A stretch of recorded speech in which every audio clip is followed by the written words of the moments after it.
ஆதவனின் தமிழை வணக்கத்தினுடைய அதிதிகள் பகுதியில் நம் நாட்டு கலைஞர்களை அழைத்து வந்து அவர்களோடு பல விடயங்கள் உரையாடுவது வழக்கம். அதே மாதிரி இன்றைய தினம் கூட எங்களுடைய நிகழ்ச்சியிலே நம் நாட்டு கலைஞர் ஒருவரை நாங்கள் அழைத்து வந்திருக்கிறோம். அவர் யார், அவரோட என்னென்ன மாதிரியான விஷயங்கள் எல்லாம் நாங்கள் பேச போறோம் அப்படிங்கிறத தொடர்ந்து பார்க்கலாம். இன்றைய தினம் எங்களுடைய நாட்டில் இருக்கக்கூடிய ஒரு பாடகர், ஒரு நடிகர், அதே மாதிரி ஒரு இவெண்ட் மேனேஜ்மெண்ட் மூலமாக நிறைய விஷயங்கள் பண்ணக்கூடிய ஒரு கலைஞர் அன்வர் சதார்த் எங்களோடு இணைந்திருக்கிறார்.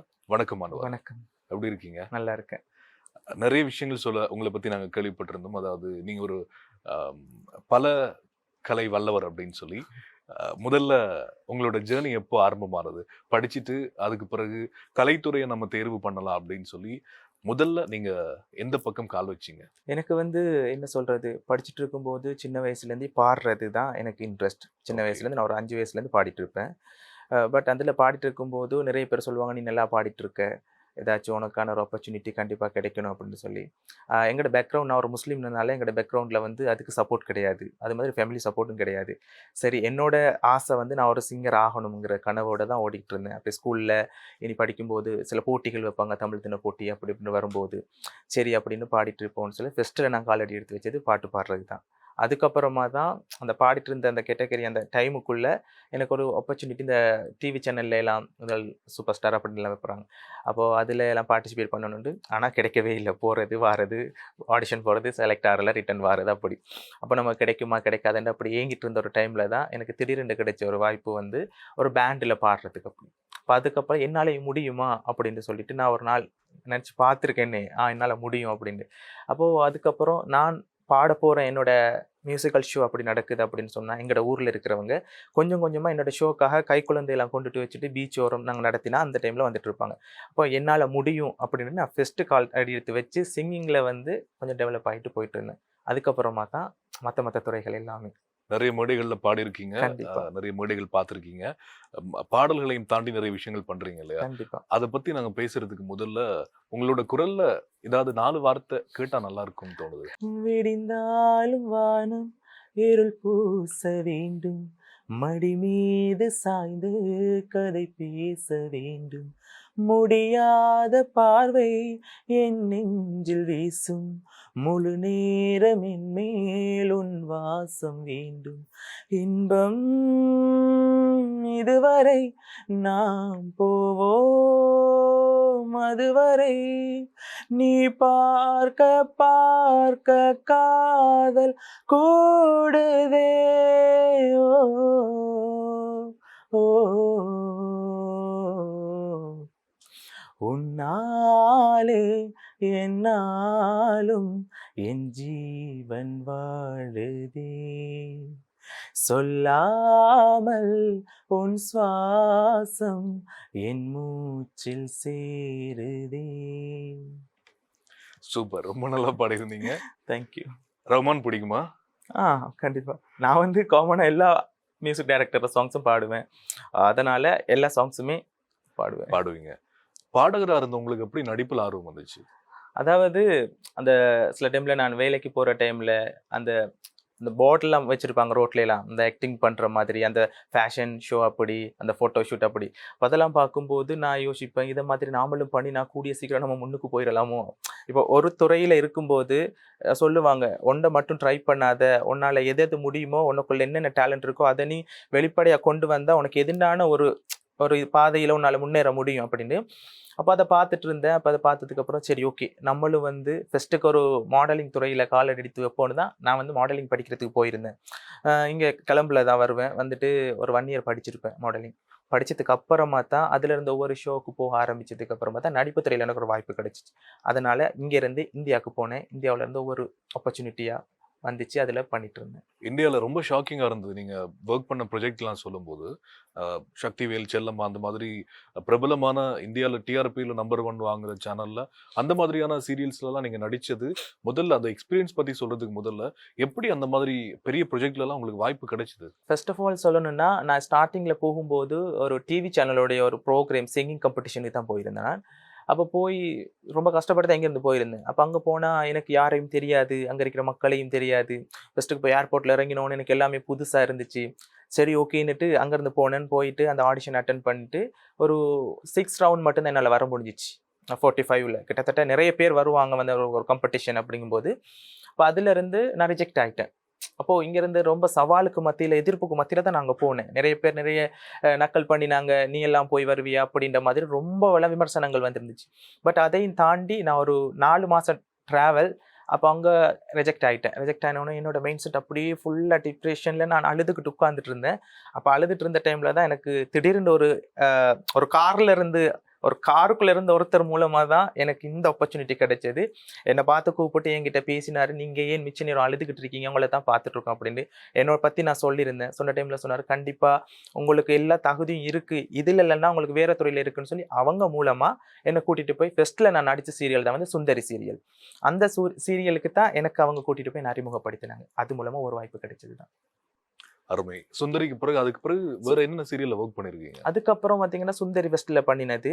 சுந்தரிக்கு அப்புறமா பண்ணது வந்து முத்தழகுங்கிற ஒரு சீரியல். அதுக்கப்புறம் செல்லம்மா, அதுக்கப்புறம் சக்திவேல். எல்லாமே பெரிய பெரிய சீரியல்ஸ்.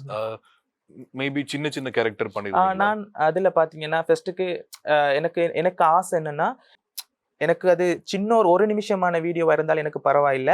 ஏன்னா எனக்கு ஸ்ரீலங்கால எனக்கு நிறைய சேனல்ல போகணும்னு ஆசை இருந்தும் எனக்கு கிடைக்காத ஒரு ஆப்பர்ச்சுனிட்டி அந்த தமிழ்நாட்டுல எனக்கு இருக்கிற ஒரு சேனல்ல கிடைக்குதுங்கும் போது எனக்கு ஒரு சந்தோஷம். அப்போ என்கிட்ட சொல்லுவாங்க, ஒரு சின்ன கேரக்டர் வரைக்கும் வந்து பண்ணுங்கன்னு. அப்போ நான் ஃபர்ஸ்ட்ல போனேன் ஜூனியர் ஆர்டிஸ்டா தான். பின்னாடி ஃப்ரேம்ல நான் அந்த இருக்கேன் இந்த இருக்கேன் அப்படின்னு பார்த்துட்டு இருந்த டைம்ல எனக்கு ஒரு மெயின் ரோல் கிடைச்சிச்சு. அதாவது ஒரு தம்பி ரோல். அதுக்கப்புறம் வந்து ஒரு அண்ணனா, ஒரு ஃப்ரெண்டா, அப்படியான ரோல் கிடைச்சி தான் நான் பண்ணிட்டு இருந்தேன். அருமை. அந்த மாதிரி பெரிய பெரிய சேனல் எல்லாம் ஒர்க் பண்றதே பெரிய விஷயம். சின்னதா ரோல் பண்ணா கூட அந்த சேனல் எல்லாம் முகம் தெரியறதே பெரிய விஷயம் இல்லையா? நம்ம கண்டிப்பா. நாட்டுல இருந்து. ரொம்ப பெரிய ஒரு அச்சீவ்மெண்ட் தான் அது. அதே மாதிரி அதுக்கப்புறம் இந்த மாதிரி உள்ள போனாலே நெறைய ஆசை வரும். நம்மளும் ஒரு பிரதர் கேரக்டர் பண்ணணும். அதுக்கப்புறம் ஹீரோ கேரக்டர் பண்ணணும். கண்டிப்பா. டெலிவிஷன்லயாவது. அப்படியெல்லாம் உங்களுக்கு ஆசை இல்ல? யாராவது அப்ரோச் பண்ணாங்களா? இல்ல நீங்க அப்ரோச் பண்ணீங்களா? இல்ல. எனக்கு அந்த டைம்ல வந்து என்ன இருந்துச்சுன்னு சொன்னா, நாம சின்ன சின்ன ரோல் பண்ணினா கூட, சில எதிர்பார்ப்புகள் இருக்கும் அங்க. இவங்களுக்கான அதாவது ஒரு கேரக்டர் ரோல் குடுப்பாங்கன்னு சொன்னா, அவங்களுடைய கதைக்கு ஏத்த மாதிரி நம்மளுடைய ஃபேஸ் வந்து செட் ஆகியிருக்கணும். அடுத்தது வந்து நமக்கு கேமரா ஃபேஸ் இருக்கு. அப்படி நிறைய விஷயங்கள். ஒரு ஷூட்டிங் போனாலே ஆடிஷன் போனாலே ஏகப்பட்ட கியூல தான் நின்று ஆடிஷன் அட்டெண்ட் பண்ண வேண்டியது வரும். அப்படி இருந்து எனக்கு ஒரு ஆசை வந்துச்சு. இதே இது நாம வந்து ஒரு மெயின் ரோல் பண்ணா நமக்கு இந்த கியூல நிக்க வேண்டியது இல்ல. டைரக்டாவே நம்மள கூப்பிட்டு இப்படி பண்ணுவாங்க அப்படின்னு சொல்லிட்டு, வந்த டைம்ல தான் எனக்கு ஒரு ஃப்ரெண்ட்ஸ் இருந்தாங்க. அவங்க 2 பேர் வந்து சப்போர்ட் பண்ணாங்க. அவங்க தான் என்ன சொன்னாங்க, "நீ வந்து சென்னையில வந்து நீ மாடலிங் துறையில படிச்ச நீ தானே, நீ இதுல வந்து நீ இங்க ஒரு பெரிய ஒரு ஷோ ஒண்ணு நடக்க போகுது. அதுல நீ அட்டெண்ட் பண்ணு" அப்படின்னு சொல்லி. அப்போ நான் அதுல மிஸ்டர் இந்தியான்னு சொல்லி அதுல நான் அட்டெண்ட் பண்ணியிருந்தேன். அட்டெண்ட் பண்ணி கிட்டத்தட்ட வந்து நான் நினைக்கிறேன் லேக்ஸ் கணக்கான ஆட்கள் தான் வந்து அதுல அப்ளிகேஷன் போட்டிருப்பாங்க. பட் அதுல வந்து நான் 100க்குள்ள செலக்ட் ஆனேன். 100ல செலக்ட் ஆகி அதுல இருந்து 36 பேருக்குள்ள வந்து ஒவ்வொரு அதாவது என்ன சொல்றது, தமிழ்நாட்டுல சென்னை மட்டும். அந்த சென்னையில இருந்து நாங்க 3 பேர் போயிருந்தோம். அந்த இது வந்து கல்கத்தால. கல்கத்தால வந்து எங்களுக்கு கிராண்ட் ஃபினாலே நடந்துச்சு. நாங்க போன 3 பேர்ல சென்னையில வந்து 4வது இடம் எடுத்து குடுத்தது நான். நான் அந்த டாப் 4ல. அதுக்கு வந்ததுக்கு அப்புறமா தான் எனக்கு அந்த என்ன சொல்றது, ஒவ்வொரு ஆப்பர்ச்சுனிட்டி பெரிய பெரிய ஆப்பர்ச்சுனிட்டி வந்துச்சு. அதுல எனக்கு கிடைச்சது உண்மையாவே ஒரு ஆக்டர்ஸ பார்க்கணும்னு சொன்னா கண்டிப்பாவே அங்க அவங்களோட பவுன்சர் வச்சு தான் கூட்டி வருவாங்க. பக்கத்துல போய் நிக்கவும் முடியாது, நம்ம ஃபோட்டோஸ் எடுத்துக்கவும் முடியாது. சரின்னுட்டு அப்படி ஆசையோட இருந்த டைம்ல தான் எனக்கு கிடைச்ச ஒரு ஆப்பர்ச்சுனிட்டி கங்குவா மூவி. அந்த மூவில எனக்கு நடிக்கிற ஆப்பர்ச்சுனிட்டி கிடைச்சுச்சு. அதுவும் சூர்யா சாருக்கு பின்னாடி நின்று நடிக்கிற ஒரு ஆப்பர்ச்சுனிட்டி எனக்கு கிடைச்சிச்சு. அது மேக்ஸிமம் வந்து ஒரு 1 1/2 மாசம் மட்டும் எனக்கு அவங்க கூட டிராவல் பண்ற ஜேர்னி எனக்கு அது ரொம்ப சந்தோஷமா இருந்துச்சு. எனக்கு அதுவே போதும்ன்ற மாதிரி இருந்துச்சு. நான் ஆசைப்பட்டது எனக்கு இது போதும் அப்படின்ட்டு. அதுக்கப்புறம் அந்த படத்துக்கு அப்புறமா நான் அதுக்கப்புறம் எதுவும் பண்ணல. சீரியல் அத நான் ஒரு சின்ன இஷ்யூ காரணமா நான் ஸ்ரீலங்காக்கு வந்துட்டேன். நெக்ஸ்ட் போயிட்டு ஒரு மெயின் ரோல் தான் அடுத்த ஒரு சீரியல்ல பண்ண அப்புறம் கூடிய சீக்கிரம் அது என்னன்னு தெரிய வரும். இப்ப சொல்ல மாட்டீங்க. கண்டிப்பா. கூடிய சீக்கிரம் நாங்களே அத தெரிஞ்சுக்கிறோம். அது என்ன சீரியல், என்ன சேனல் அப்படின்னு சொல்லி. ஆஸ் எ ஹீரோ அவங்களுடைய பயணத்துக்கு வாழ்த்துக்கள். கண்டிப்பா. அதையும் தாண்டி இப்போ ஒரு சிங்கர், ஹீரோ படத்துலயும் ஒரு பெரிய படத்துல வந்தாச்சு. அதுக்கப்புறம் இந்த மாதிரி சதாத் ஸ்வரங்கள் அப்படின்னு சொல்லி ஒரு ஈவென்ட் கம்பெனி ஆரம்பிக்கணும். அந்த மாதிரி ஒரு பிளான் எதுக்காக வந்துச்சு? என்னன்னா நான் படிச்சது வந்து ஒரு செஃப். ஒரு ஹோட்டல் மேனேஜ்மெண்ட் தான் முடிச்சது. நான் முடிச்சுட்டு வந்து பார்த்தீங்கன்னா, ஆஸ்திரேலியாவுக்கு வந்து தான் எங்கள அனுப்பியிருந்தாங்க ஹோட்டல் ஸ்கூலால. போயிட்டு 1 இயர் வந்து அங்க தான் ஃபுல்லா படிச்சது. இங்க 1 இயர் படிச்சது, ஆஸ்திரேலியால 1 இயர். படிச்சுட்டு வந்து சங்க்ரிலா ஹோட்டல்ல ஒரு 3 இயர்ஸ் ஒர்க் பண்ணியிருப்போம். அப்போ அந்த பாம் பிளாஸ்ட் நடந்துச்சுல்ல, அப்போ அதுல வந்து அங்க இருந்து என்னோட ஒர்க் பண்ணின நானும் இன்னொரு பையனும் தான் எங்கள அதாவது ட்ரெய்னிங் போட்டிருந்தாங்க. அதுல அந்த பையன் குண்டு வெடிச்சத்துல டெத் ஆயிட்டான். அந்த இதுல எங்கள ஹோட்டல் ஸ்கூல்ல நிப்பாட்டிட்டாங்க. நிப்பாட்டினதுக்கு அப்புறமா ஒர்க் போகல. அதுக்கப்புறம் தான் சினிமா துறைக்குள்ள போயிட்டேன்ல. அப்ப எனக்கு அந்த இதுல வந்து நான் ஒரு செஃப். அப்ப என்னால நிறைய பேருக்கு எனக்கு தெரிஞ்சத நான் படிச்சு கொடுக்கணும், சொல்லிக் கொடுக்கணும் அப்படின்ட்டு ஸ்டார்ட்ல நான் ஆரம்பிச்சது குக்கிங் கிளாஸ். அதாவது ஆன்லைன்ல படிச்சு கொடுக்குறது. வீட்டில் இல்லை, நிறைய நான் ஆன்லைன் கிளாஸ் தான் எடுத்திருக்கேன். அப்போ ஆன்லைன்ல படிச்சு கொடுக்குறது, தெரிஞ்சவங்களுக்கு சொல்லிக் கொடுக்குறது. அடுத்தது ஒரு கவர்மெண்டால வந்து டிஎஸ் ஆஃபீஸ் அப்படின்னு சொல்லி அந்த குக்கரி ஃபங்க்ஷன் நடந்தா என்ன வந்து ஜட்ஜ்மெண்ட் கூட்டி போவாங்க. அப்படியான விஷயங்கள் பண்ணும்போது எனக்கு அந்த ஆர்வம் வந்துச்சு. அப்போ நாம வந்து சுயமா நம்மளால முடியும், நம்மளாலையும் நிறைய மறைஞ்சிருக்கிறவங்களை வெளியில கொண்டு வருவோம், அதுக்கான ஒரு ஆப்பர்ச்சுனிட்டி கொடுக்கணும்னு தான் நான் வந்து இந்த குக்கிங் காம்படிஷனை வந்து ஸ்டார்ட் பண்ணது. அப்போ அது மட்டும் இல்லை, நிறைய பெண்கள் பார்த்தீங்கன்னா நிறைய திறமைகள் இருக்கும். ஒவ்வொரு வித்தியாசமான சமையல் செய்யக்கூடிய திறமைகளை வச்சுட்டு பயத்துல வெளியில வர மாட்டாங்க. இப்போ உள்ள பெண்களை பார்த்தீங்கன்னு சொன்னா நிறைய பேர் துணிஞ்சு வராக்கள் இருக்காங்க, சில பேர் ஃபெமிலி பிரச்சனைக்காக வராம இருப்பாங்க. ஆனா சமையலுங்கிறது வந்து எதை சார்ந்ததும் இல்லை, தனிப்பட்ட ஒருத்தருடைய திறமை. அது இண்டிவிஜுவலாகவே வரக்கூடிய ஒரு திறமை. அப்போ அதை வெளியில கொண்டு வரணும்னு தான் நான் இந்த குக்கிங் காம்படிஷன், அதாவது அதுக்கான ஒரு பேர் சூட்டினன் வந்து ஃபயர் செஃப்னு சொல்லி, அந்த ஃபயர் செஃப் சீசன் 1 வந்து நான் ஆடிஷன் ஸ்டார்ட் பண்ணேன். ஆடிஷன் ஸ்டார்ட் பண்ணிட்டு அது மூலமா நிறைய பேர் வந்திருந்தாங்க ஆடிஷனுக்கு. அதுல இருந்து செலக்ட் பண்ணி நான் வந்து டாப் 10 கண்டஸ்டன்ட் செலக்ட் பண்ணிட்டு நல்ல கிராண்ட் ஃபினாலில வந்து 6 பீப்புளை வந்து செலக்ட் பண்ணி டாப் 5க்குள்ள கொண்டு வந்தேன். அதே மாதிரி தான் அதை முடிச்ச நல்ல சக்ஸஸ்ஃபுல்லாக முடிச்சுட்டேன். இப்போ சீசன் 2ல காலரி எடுத்து வச்சிருக்கேன். அந்த சீசன் 2 பார்த்தீங்கன்னு சொன்னால் அதில் ஆடிஷனும் முடிச்சுட்டேன். அதனுடைய கிராண்ட் ஃபினாலி தான் இந்த நவம்பர் 10 கிளம்புல நடக்க போகிறது. நவம்பர் 10 ஃபயர் செஃப் 2025 சீசன் 2 இல்லையா? இப்போ இதுல பார்ட்டிசிபேட் பண்ணியிருக்கக்கூடிய அவங்கள பத்தி சொல்லுங்க. என்ன மாதிரியான ஆட்கள் எல்லாம் இதுல கலந்துக்கிருக்காங்க? இதுல பாத்தீங்கன்னா உண்மையா எனக்கு சீசன் 1 விட சீசன் 2ல ரொம்ப நான் சந்தோஷப்படுற ஒரு விஷயம் என்னன்னா, எனக்கு இந்த ஸ்ரீலங்கால மட்டும் இல்ல, சிங்கப்பூர், மலேசியா அந்த நாட்டிலையும் இருந்து எங்களுடைய ஃபெஸ்ட் 1 பார்த்துட்டு சில பேர் காண்டாக்ட் பண்ணி நாங்க வாரோம் வந்து அட்டன் பண்ணணும்னு பெண்கள் அவ்வளவு தூரத்துல இருந்து வந்து இந்த கிராண்ட் ஃபினாலில பார்ட்டிசிபேட் பண்றாங்க. அது எனக்கு உண்மையாவே ரொம்ப சந்தோஷமா இருந்துச்சு நினைக்கும் போது. இங்க மட்டும் இல்லாம இன்டர்நேஷனல் லெவல்ல இருந்தும் கூட வாராங்களே அப்படின்ற ஒரு சந்தோஷம் இருந்துச்சு. உண்மையா பாத்தீங்கன்னா இதுல நிறைய பேர் வந்து நான் வயசு வித்தியாசம் பார்க்க இல்லை. இதுல ஆணா இருக்கலாம், பெண்ணா இருக்கலாம், சிறுவர் யாரா இருந்தாலும் என்ன இடத்துல பார்ட்டிசிபேட் பண்ணலாம்னு தான் போட்டிருந்தது. அப்போ அதை பார்த்துட்டு நிறைய பேர் வந்திருந்தாங்க. வந்துட்டு ஒருத்தங்க வந்து அவங்களுடைய ஃபீட்பேக் சொல்லுவாங்க, ஃபேமிலியில இந்த இஷ்யூ இருக்குது சார், இந்த இஷ்யூ இருக்குது சார், இப்படி இருக்குது அப்படி இருக்குது. என்னன்னு கேட்டால் அவங்களுக்கு வெளியில வாரத்துக்கு ஆசை இருந்தும் வர முடியாத சிச்சுவேஷன். ஆனா இந்த ஃபயர் செஃப் மூலமா நிறைய பேர் வெளியில வந்திருக்காங்க. இப்போ அந்த அப்படியான வந்தவங்க தான் இப்போ இந்த சீசன் 2 கிராண்ட் ஃபினாலில இப்போ நிக்கிறவங்க. ஆரம்பத்திலேயே பயந்து இருந்தவங்க இன்னைக்கு தைரியமா நிக்கிறாங்க. அது மட்டும் இல்லை, இன்னொரு விஷயம் நான் கண்டிப்பா சொல்லி ஆகணும். சீசன் 1ல வந்து எங்க இடத்துல டைட்டில் வின்னர் அடிச்சாங்க, ஒரு கேர்ள் தான்.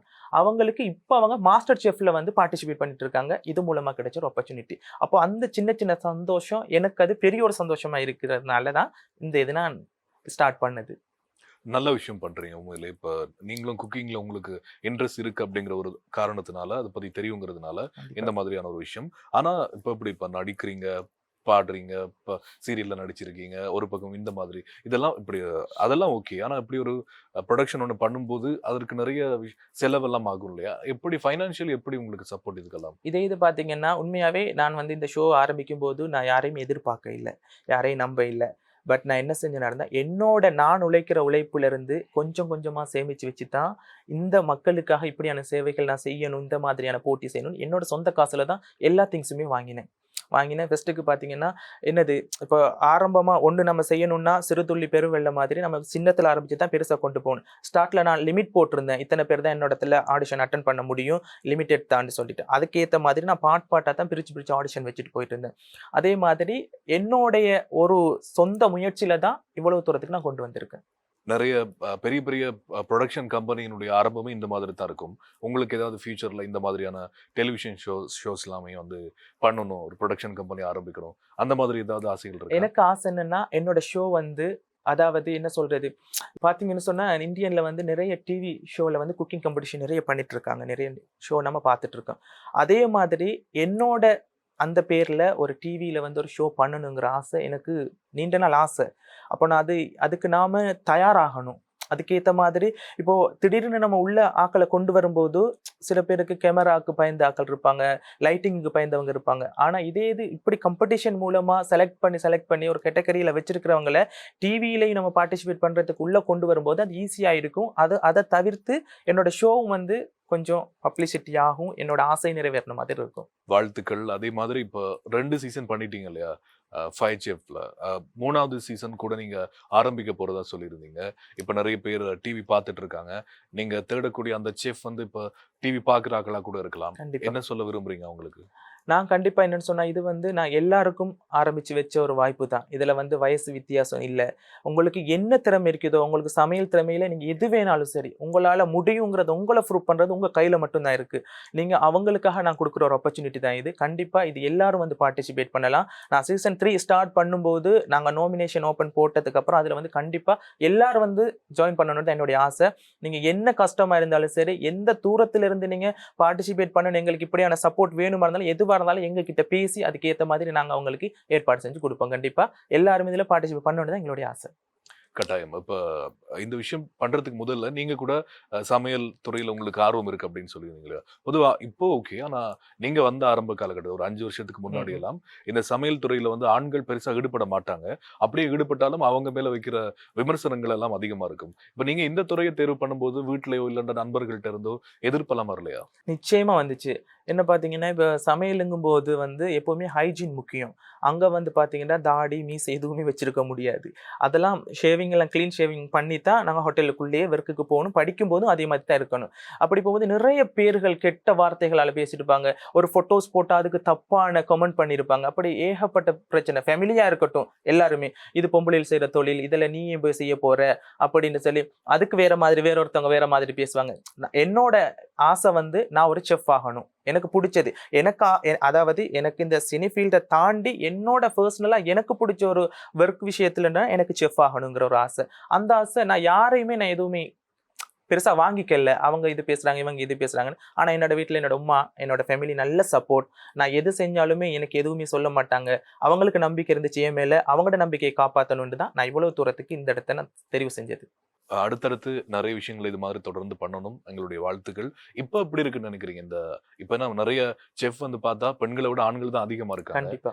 அத பார்க்கும்போது எப்படி இருக்கு? உண்மையிலேயே வந்து ஒரு வரையறைக்கப்பட்ட அளவுல தான் இந்த செஃப்ன்றது இருந்துச்சு. இப்ப எல்லாருமே அந்த செஃப்ப வந்து தெரிவு செஞ்சதுல, எனக்கு என்னவோ நான் இந்த சக்சஸ் அடையணும்னு ஆரம்பிச்சது இப்பவே சக்சஸ் ஆன மாதிரி தான். ஏன்டா வெளியில கொண்டு வரணும்.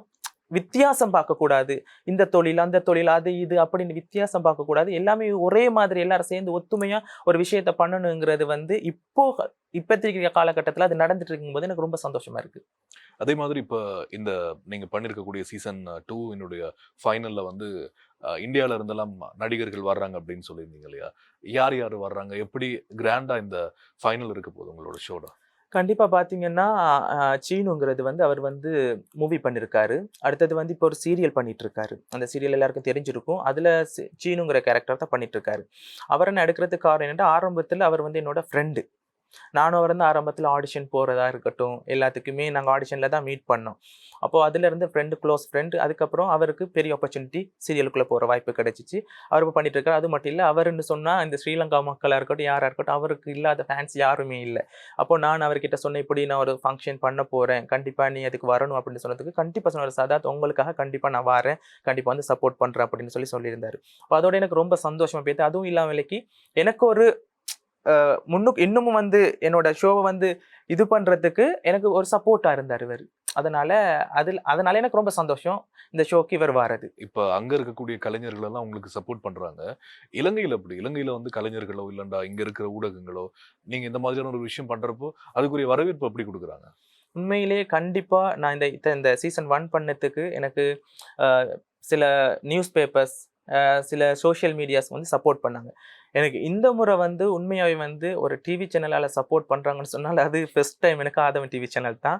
கண்டிப்பா அந்த ஆதவன் டிவி சேனல என்னால மறக்க முடியாது லைஃப்ல. உங்களுக்கு எந்த இடத்துக்கு போனாலும் அந்த சேனல் வந்து என்னுடைய குக்கிங் காம்படிஷன தாண்டி என்னோட பார்ட்டிசிபேட் பண்ற பிள்ளைகளுடைய திறமைய வெளியில மக்களுக்கு காட்டணுன்றதுக்காக, டிவி சேனல் மூலமா காட்டணும்ன்றதுக்காகவும் அவங்க என்னோட இவ்வளவு தூரத்துக்கு சப்போர்ட் பண்றாங்க. அது ரொம்ப ரொம்ப தேங்க்ஸ் அவங்களுக்கு.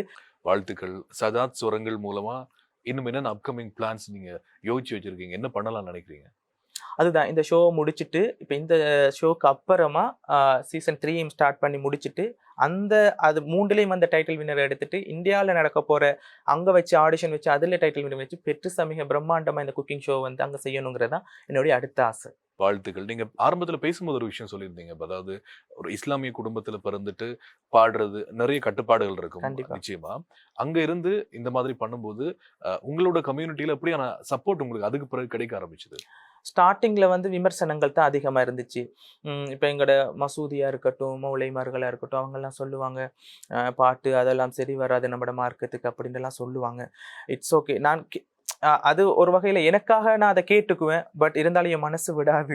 நீ அதில் தான் போ அதில் தான் போ அப்படின்ற மாதிரி சொல்லும். அதை தாண்டி விமர்சனங்களை நான் யோசித்து பார்க்கும்போது நான் எதுக்கு ஆசைப்பட்டிருந்தேன், என்னோட இந்த ஃப்யூச்சரை வந்து எதுனான எனக்காக நான் வெளியில் தெரியும்னா எனக்கான ஒரு அடையாளம் இருக்கணும். அந்த அடையாளத்தை காட்டணுன்றதுக்காகத்தான் நான் இதை கையில் எடுத்தது. அப்போ அதை நான் விடக்கூடாது. என்ன தடைகள் வந்தாலும், எத்தனை தடவை நான் கீழே சரிக்கு விழுந்தாலும் நானே எழுந்து நானே ஓடுவேன்ற ஒரு முயற்சியில் தான் ஓடிட்டு இருந்தேன். கண்டிப்பாக இன்றைக்கு நான் அதை தாண்டி அந்த விமர்சனங்கள் எல்லாம் உடைச்சு எறிஞ்சு இன்றைக்கு என்னோட ஊர்லயே அடுத்த ஊர்ல இருக்கிறவங்க என்ன கூப்பிட்டு எனக்கு பொன்னாட போத்தி நான் நாட்டுக்கு பெருமை சேர்த்திருக்கேன், ஊருக்கு பெருமை சேர்த்திருக்கேன்னு சொல்ற அளவுக்கு எங்கட ஊரை தாண்டி முக்கியமா எந்த ஊர்ல இந்த விஷயங்களை தவிர்ப்பாங்களோ அந்த ஊர்லயே என்ன கூப்பிட்டு பொன்னாட போத்தி என்ன கௌரவிச்சிருக்காங்க. இப்போ என்னோட மக்கள் வந்து என்னோட வீடியோவா இருக்கட்டும், என்னோட ப்ரோக்ராம்களா இருக்கட்டும், எதையுமே வாட்ச் பண்ணிக்கிட்டு தான் இருக்காங்க இது வரைக்கும். எனக்கு அது ரொம்ப சந்தோஷம் இந்த அளவுக்கு வந்தது. நிறைய முயற்சிகள் எடுத்திருக்கீங்க. இப்போ உங்களோட முயற்சிகள் மூலமா தான் எவ்வளவு தூரம் நீங்க சக்சஸா டிராவல் பண்றீங்க அப்படிங்கிறப்போ, சில நேரங்கள்ல நீங்க ஆல்ரெடி சொல்லியிருந்தீங்க. இப்போ கார்ல இருந்து அழுதுட்டு இருந்தேன் அந்த மாதிரி. சில நேரங்கள்ல வேணா விட்டுறலாம் அப்படின்லாம் நமக்கு தோணும்ல. அந்த மாதிரி நிறைய விஷயங்கள் நம்ம டவுன் ஆனாக்க கூட திரும்ப முயற்சி பண்ணணும். திரும்ப எழும்பி நம்மளால முடியும் அப்படிங்கிற அந்த நம்பிக்கை வந்து எங்க இருந்து வந்துச்சு? பார்த்தீங்கன்னா, எங்கிட்ட ஃபேமிலி வந்து உண்மையாவே வந்து ஒரு கஷ்டப்பட்ட ஒரு ஃபேமிலி தான் நாங்க. அதாவது அந்த ஃபேமிலியில இருக்கும்போது, கொஞ்சம் காலகட்டங்கள் போயிட்டு இருக்கும்போது, எங்கட அப்பா வந்து இறந்துட்டாங்க. கிட்னி ஃபெயிலியர்ல இறந்துட்டாங்க. இறந்ததுக்கு அப்புறம் ஃபேமிலிய வந்து பார்க்கக்கூடிய ஒரு சிச்சுவேஷன் நான் மட்டும் தான் இருக்கேன் பார்க்கணும். என்ட ஃபேமிலி எப்ப நான் ஃபேமிலியையும் பார்க்கணும், என்னோட ஃபீல்டையும் பார்க்கணும். அடுத்தது நான் இத தாண்டி நான் போறதா இருந்தா, இங்கிருந்து கடந்து தான் போக முடியும். அப்ப இங்கிருந்து கடந்து போனா ஃபேமிலிய பார்க்க முடியாது. அப்படி ஒரு ஸ்ட்ரகிள்ல நான் தனியா இருந்துட்டு யோசிப்பேன். எனக்கு எது வேணும், எது வேணும்னு. ஒரு ஒரு ஒரு சைட்ல சொல்லும், "நீ போ. உன்னோட பாதைய நீ போனா தான் உன்னோட ஃபேமிலிய பார்க்க முடியும்னு." இன்னொரு சைட்ல சொல்லு வந்து, "உன்னோட ஃபேமிலிய விட்டுட்டு போனா ஏன்டா உன்னோட ஃபேமிலிய பார்த்துக்க யாரும் இல்ல. அவங்க இதாகிருவாங்கன்னு." அப்போ அது 2ம் யோசிச்சு நான் கிட்டத்தட்ட என்ன சொல்றது, இத மட்டுமே யோசிச்சேன். கடைசில எனக்கு எங்கட வீட்ல வந்து சப்போர்ட் பண்ணாங்க. "நீ போ. உனக்காக நாங்க இருக்கோம். உன்னோட ஜர்னிய நீ எப்பவும் தொடங்கத்தான் வேணும். நீ யாருக்காகவும் எதுக்காகவும் நீ உடைஞ்சு போகக்கூடாதுன்னு" சொன்னேன். அந்த ஒரு வார்த்தை இன்றைக்கு இந்த இடத்துல சக்சஸுக்கு ஒரு காரணம் எனக்கு. உங்கள மாதிரி நிறைய பேர் இப்ப நிகழ்ச்சி பார்ப்பாங்க. கண்டிப்பா நீங்க நிறைய பேருக்கு இன்ஸ்பயரா இருக்கலாம். அவங்களுக்கு நீங்க தொட்ட சில விஷயங்கள வந்து அவங்களும் தொட முயற்சி பண்ணும்போது நிறைய தோல்விகள சந்திக்கலாம். என்ன சொல்ல விரும்புறீங்க அவங்களுக்கு? கண்டிப்பா நான் சொல்றது ஒரே விஷயம். நமக்கு பின்னாடி இருக்கிற யாரா இருந்தாலும், நம்மளுடைய வெற்றிக்கு ஒரு 5 பேர் நமக்கு சப்போர்ட்டா இருந்தாலும், 1000 பேர் நமக்கு விமர்சனமா தான் இருப்பாங்க. அவங்களுக்காக அவங்க நம்மள தப்பா பேசுறாங்க, நம்மளால முன்னுக்கு வர முடியாது, உன்னால முடியாதுன்னு சொன்னா தயவு செஞ்சு யாருமே அப்படி அத கேட்டு இருக்கக்கூடாது. என்னால முடியும், நான் இந்த விஷயத்த தாண்டி என்னால சக்சஸுக்குள்ள நான் நிக்க முடியும். என்னாலயும் ஒரு என்ன சொல்றது, எத்தனை தடவை வெட்டினாலும் வாழை மரம் வளர்ந்துகிட்டு தான் இருக்கும். அதே மாதிரி உங்களை எத்தனை தடவை யார் வெட்டினாலும் நீங்க அந்த வாழை மரமா வளர்ந்துகிட்டே தான் இருக்கணும். ஆனா அந்த வாழை மரம் மாதிரி தான் உங்களுடைய மனசு இருக்கணும். நம்ம கனத்த மனசோட நம்ம பயணிச்சமா இருந்தா எப்பவுமே வந்து நம்ம எதையுமே செயற்பட முடியாது. மென்மையான மனசோட நம்ம வந்து இந்த சமுதாயத்தை பார்த்து நம்ம அதை கடைபிடிச்சு நம்ம நடந்து இருந்தா கண்டிப்பா நம்ம வெற்றி கொடி நாட்டெல்லாம் கூடிய சீக்கிரம். வாழ்த்துக்கள் சதார்த். ரொம்ப நிறைய விஷயங்கள ஷேர் பண்ணியிருந்தீங்க. உங்களோட முயற்சிகள் பார்க்குறப்போ ரொம்ப சந்தோஷம். அடுத்தடுத்து உங்களுடைய எல்லா ப்ரொடக்ஷனும் வொர்க் அவுட் ஆகணும், ரீச் ஆகணும் நிறைய மக்களுக்கு அப்படின்னு சொல்லி எங்களுடைய வாழ்த்துக்களும். இன்றைய நாள்ல எங்களுடைய நிகழ்ச்சியை சிறப்பித்தமைக்கு ரொம்ப நன்றி. தேங்க்யூ.